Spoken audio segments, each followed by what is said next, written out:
नमस्कार everyone, welcome to my channel soul healer Ankita Agarwal. एक sir ने हमें कांटेक्ट किया। उनकी मैरिड लाइफ ठीक नहीं थी। काफ़ी साल उनकी शादी को हो गए थे, लेकिन उनकी वाइफ के साथ उनका ठीक नहीं चल रहा था। सर से बात करने पर हमें भी लगा कि ये तो बहुत ही डिसेंट से हैं। उन्होंने बताया कि उनकी वाइफ थोड़ा सा एग्रेशन में रहती हैं और वो कितना भी अपनी तरफ से 100% करते हैं या कितना भी अपनी तरफ से कोऑपरेट करने की कोशिश करते हैं, वो हर चीज़ में गलती निकाल देती हैं। अगर ये काम किया है तो ठीक से नहीं किया है, और अगर कोई काम नहीं किया तो क्यों नहीं किया, और अगर कुछ कहने से पहले कर दिया तो वो गलत समय पर कर दिया। मतलब ऐसी ऐसी बातें होती थी जो बहुत ही बेकार किसी थी, और ऐसा जैसे कोई इंटेंशनली ऐसा किसी को परेशान करने के लिए कर रहा हो। लेकिन वो ऐसा ही होता था। कुछ तो उनके अंदर ऐसा था जिसकी वजह से उन्हें भी नहीं पता था, उनकी वाइफ को भी नहीं पता था कि वो ऐसा क्यों कर रही हैं। और भी कुछ इश्यूज़ उनके चल रहे थे। जो उनके इन-लॉज़ थे, उनके साथ भी उनका ठीक नहीं था। उन्होंने कुछ कुछ ऐसी चीज़ें भी बताई, जैसे उनका बिहेवियर ठीक नहीं था। उनकी एनर्जी क्योंकि क्लीन नहीं थी, तो हमने उनके 3 सेशंस किए, क्योंकि पहले एनर्जी क्लीनिंग का बहुत ज़रूरी था सेशन करना, और फिर उसके बाद हमने उनका पास्ट लाइफ थेरेपी किया। तो जब वो पास्ट लाइफ में गए, उन्होंने सबसे पहला जो सीन देखा वो डेजर्ट का था। उन्होंने देखा कि बहुत बड़ा सा डेजर्ट है और कुछ एनिमल्स हैं उसमें, ऊँट जैसे और भी एनिमल्स हैं। वो 30-40 ईयर्स के मेल हैं, और जो ईयर चल रहा था वो 1887 था। उन्होंने देखा कि उन्होंने सफ़ेद पगड़ी पहनी हुई है और एक रोब पहना हुआ है, बड़ी बड़ी उनकी दाढ़ी है। तो जब उनको जगह रिकॉग्नाइज कराया तो उन्होंने ऐसा बताया कि ये सऊदी अरेबिया है, और आज का सऊदी और उस टाइम का सऊदी बहुत ज़्यादा फ़र्क है। तो जैसा पहले हुआ करता था 18 सेंचुरी के आसपास, तो उन्होंने उस टाइम पर देखा था। उन्होंने ऐसा देखा कि उनका घर है, उनकी 3 वाइफ्स हैं और उनके बच्चे हैं ढेर सारे, और इनकी पर्सनालिटी कुछ ऐसी है कि इनसे सब डरते हैं। इनका जो ऑक्यूपेशन है वो इनका एनिमल्स खरीदना और एनिमल्स बेचना है। इनकी जो तीनों बीवियां हैं वो भी इनसे डरती हैं। ये उनको डांटते हैं, कई बार मार भी देते हैं सही काम नहीं किया है। तो जब हमने पूछा कि इतनी सारी शादियां आपने क्यों की हैं और सभी से तो बच्चे भी हैं, तो ऐसा क्यों है, तो उन्होंने ऐसा बताया कि क्योंकि ये अलाउड है वहाँ पर, इसलिए वो कर सकते हैं, और इसीलिए इन्होंने की है। क्योंकि शादी के टाइम बहुत सारा पैसा मिलता है, एनिमल्स मिलते हैं, ज़मीनें मिलती हैं, इस वजह से उन्होंने शादियाँ की हैं। जब हमने कहा कि आप देखिए कितने बच्चे हैं आपके, तो उन्होंने 7 बच्चे अपने देखे थे। तो हमने इनकी वाइफ से इनके रिश्तों के बारे में पता किया। तो जो सबसे पहली उनकी जो पहली वाइफ थी उसकी एज 30 इयर्स थी। उनके साथ इनके रिश्ते ठीक नहीं थे। वो डरती भी थी इनसे, घबराती भी थी, और क्योंकि ये पहली पत्नी थी, इनके बाद 2 और पत्नियां आ गईं, तो इस बात से भी वो खुश नहीं थी। उनको इन्होंने अपनी करंट लाइफ में जो इनकी वाइफ है उनके रूप में पहचाना। जो इनकी सेकंड नंबर की वाइफ थी, उनकी जो एज थी वो इन्होंने ऐसा देखा कि 23 इयर्स की हैं। वो भी इनसे डरती थी और इनसे अटेंशन एक्सपेक्ट करती थी कि इन्हीं को अटेंशन सारा मिले।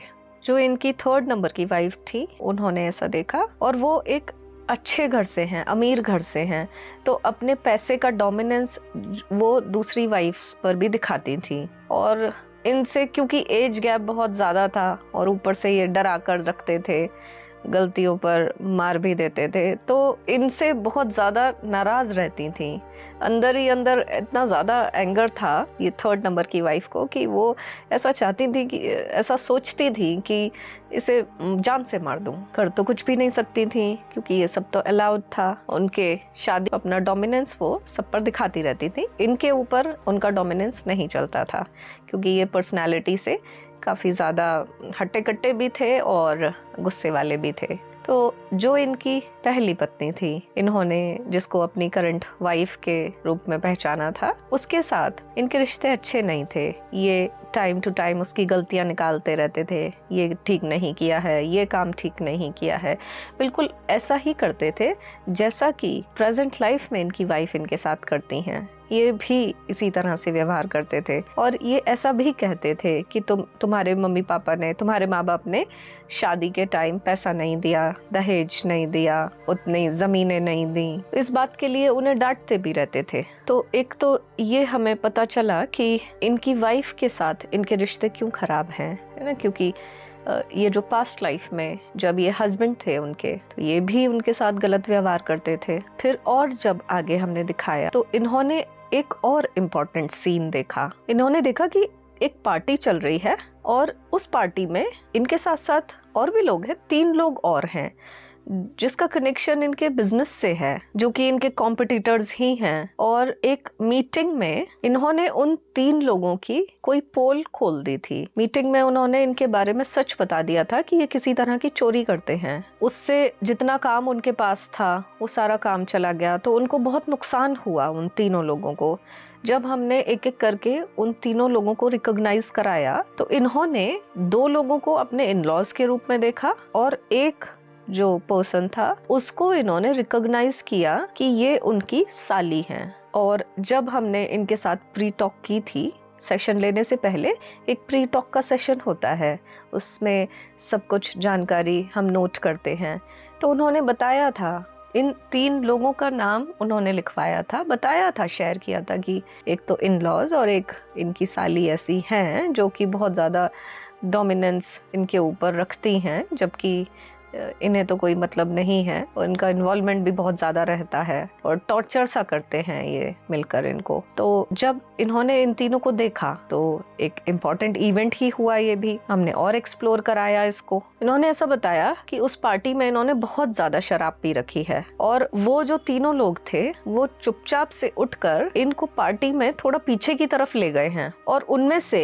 एक ने अपनी एक सॉर्ड निकाली और उस सॉर्ड से, उस तलवार एक छोटा सा कुछ वो था हथियार जैसा, और उसने उस तलवार से, उस हथियार से इनका गला काट दिया। और ये सब इतना ज़्यादा फास्ट हुआ फ्रिक्शन ऑफ सेकेंड्स में कि इन्हें कुछ पता ही नहीं चला। एक तो ये वैसे भी बहुत ज़्यादा नशे में थे और ऊपर से इन्हें बिल्कुल पता ही नहीं चला कि क्या हो गया। तो जब ऐसा हुआ तो इन्होंने ऐसा भी बताया कि मुझे तो पता ही नहीं चल रहा है कि क्या हो रहा है मेरे साथ, ये क्या हो गया। मैं बार बार उस बॉडी में घुसने की कोशिश कर रहा हूँ लेकिन मैं घुस नहीं पा रहा हूँ। और वो बहुत पछता रहे थे, सारा नशा वशा तो सब वो बॉडी के साथ ही चला गया और वो बहुत पछता रहे थे कि इन लोगों को एक्सपोज नहीं करना चाहिए था, मैंने बहुत गलती कर दी इन लोगों को एक्सपोज करके। तो इससे ये भी पता लगा कि ये 3 लोग भी हैं जो कि जिनके अंदर बहुत ज़्यादा रिवेंज की भावना है इनके लिए। तो जब हमें ये सब चीज़ें पता लगी तो फिर इनका रिजॉल्व कराया, इनकी उस पहली वाइफ के साथ भी रिजॉल्व कराया, एनर्जी को सेटल कराया। उस समय भी उनकी वाइफ के अंदर बहुत ज़्यादा फ्रस्ट्रेशन था, कर कुछ नहीं पाती थी वो, तो वो जो फ्रस्ट्रेशन था अंदर अंदर भर गया था। बहुत ज़्यादा बदले की भावना तो नहीं थी लेकिन फिर भी ऐसा उनके मन में था। और बाकी की जो 2 पत्नियां थीं उनके साथ भी हमने हाथ के हाथ इस एनर्जी को सेटल करा दिया, जिससे कि वो कभी अपना बदला लेने के लिए किसी और लाइफ में आएंगी।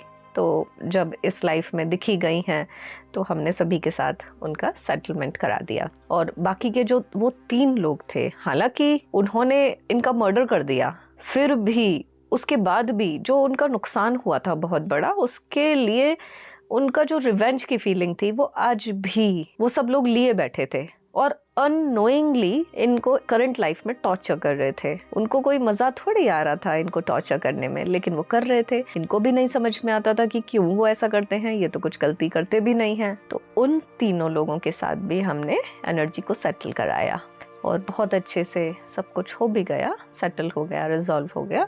फिर उसके बाद हम इनको प्रेजेंट लाइफ में वापस ले आए। तो ये जो स्टोरी है, देखिए इस स्टोरी से हम कई चीज़ें सीख सकते हैं। हर एक सेशन अपने आप में बड़ा ही अलग होता है और हर एक सेशन के साथ मैं भी हर बार कुछ ना कुछ सीखती रहती हूँ। एक तो जैसे घर में आपस के रिश्तों में हम जिस तरह का व्यवहार करते हैं, अगर उस व्यवहार में हमारे कड़वाहट है या हमारा व्यवहार ठीक नहीं है, तो जिस सोल के साथ हम वो व्यवहार कर रहे हैं, तो ऐसे चांसेस हैं, ऐसी पॉसिबिलिटी है कि वो किसी और जन्म में आपके उस व्यवहार का रिटर्न देने के लिए आपकी लाइफ में आ जाए। तो किसी के साथ भी व्यवहार करने से पहले, गलत व्यवहार करने से पहले अपने कर्मा के बारे में ज़रूर सोच लेना चाहिए, क्योंकि लौट कर तो वो हमारे पास ही आएगा। अब इस केस में, अब जैसे मैं ये बात बता रही हूँ, तो बहुत सारे लोगों के अपने बहुत सारे रीजंस हो सकते हैं कि वो ऐसा करती हैं तो ऑटोमेटिकली गुस्सा आ जाता है, या वो ऐसा करते हैं तो हम कहाँ तक अपने आप को संभाल कर रख सकते हैं, ऐसे तो हमें करना ही पड़ेगा, या डांटना तो हमें पड़ेगा ही, या गुस्सा तो हमें करना ही पड़ेगा। उसके लिए अपने ऊपर काम करना होगा। आप अपने आप में ही बहुत पीसफुल सोल हैं, हर कोई बहुत प्योर है, स्पिरिचुअल सोल है, और एनर्जी की बहुत सारी लेयर्स, या कह सकते हैं बहुत सारे पैचेस एनर्जी में आ गए हैं। जब आप उन पैचेस को हटा देंगे, आप अपने आप ही बहुत पीसफुल हो जाएंगे। बाहर से कहीं भी पीस लेने की ज़रूरत नहीं पड़ेगी। दूसरा, हम ये भी सीख सकते हैं कि अगर किसी जन्म में हमने किसी के साथ बदले की भावना पाल ली है, आपके जीवन में भी अगर किसी के प्रति ऐसी भावनाएं हैं जैसे जो अभी भी ऐसा गुस्सा आपको दिला देती है या बहुत ज़्यादा गुस्से से भर देती है, तो उसको छोड़ना शायद ठीक रहेगा। क्योंकि ये जो एनर्जी होती है, खासकर रिवेंज वाली, बदले वाली, ये सटल नहीं हो पाती है अपने आप, और ये जन्म जन्म जन्म जन्म कैरी होती चली जाती है। कैरी होने का मतलब ये है कि आप फिर से कर्मा क्रिएट कर लेंगे, और वो जो कर्मा की चेन है उसमें और लिंक्स जुड़ते चले जाएंगे, और वो कर्मा और ज्यादा लंबा होता चला जाएगा। ये बेकार की जो एनर्जीज हैं उनको अपने अंदर से रिलीज कर देना चाहिए। जो बीत गया उसको बदला नहीं जा सकता है, लेकिन आने वाले कल को हम बदल सकते हैं। मुझसे कनेक्ट होने के लिए आप मेरे व्हाट्सएप नंबर पर मुझे व्हाट्सएप मैसेज कर सकते हैं, मेरे व्हाट्सएप ग्रुप को ज्वाइन कर सकते हैं। आज की वीडियो में इतना ही। Thank you for watching.